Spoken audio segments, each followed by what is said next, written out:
Yeah, Father, you don't look that old.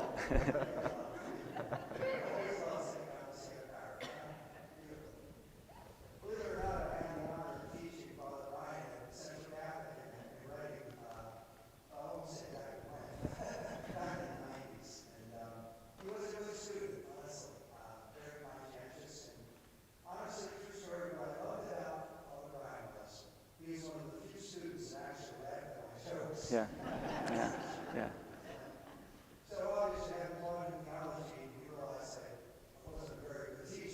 yeah, yeah.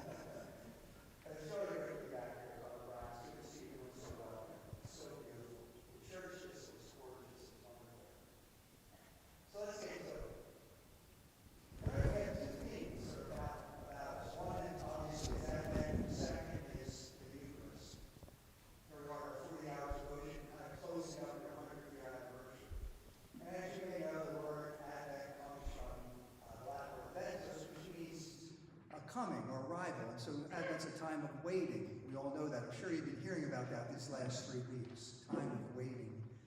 And how important that is in our culture, right? A noisy, distracted culture. How important it is for us to try to find that time.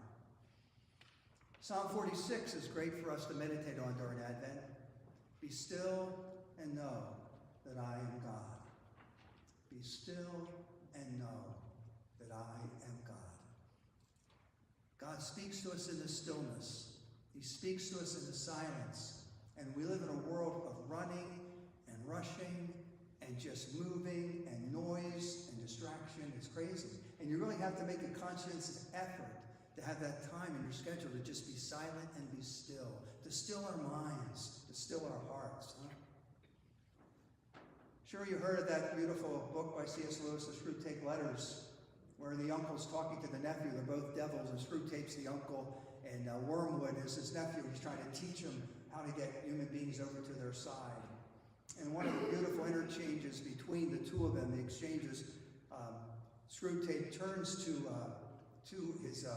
Wormwood, his nephew, and he says, in the end, we're going to get them by noise. Noise, noise, noise. In the end, the whole universe will be noise. Wow. Does that hit you today in our culture? I'd like to just say to you tonight that Jesus Christ wants to touch your heart tonight.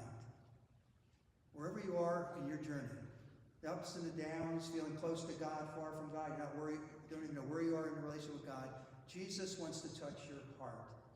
As the hymn says, let every heart prepare him room.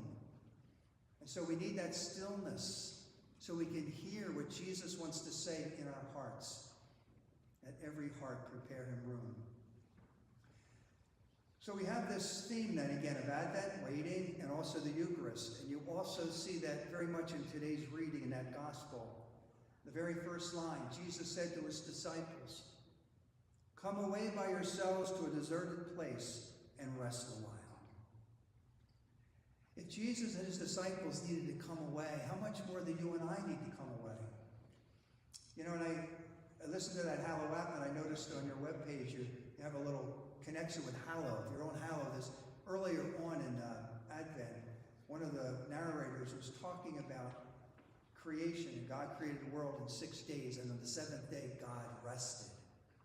And he kept saying it over and over again. God rested. God rested. Why do we have such a hard time giving ourselves permission to rest? If God needed to rest, why do we have this desire, or I don't know what it is in our culture, just keep moving and distracting ourselves? But maybe part of it is if we sit still too long, something might come up inside us that we don't want to look at. And that's the challenge for us.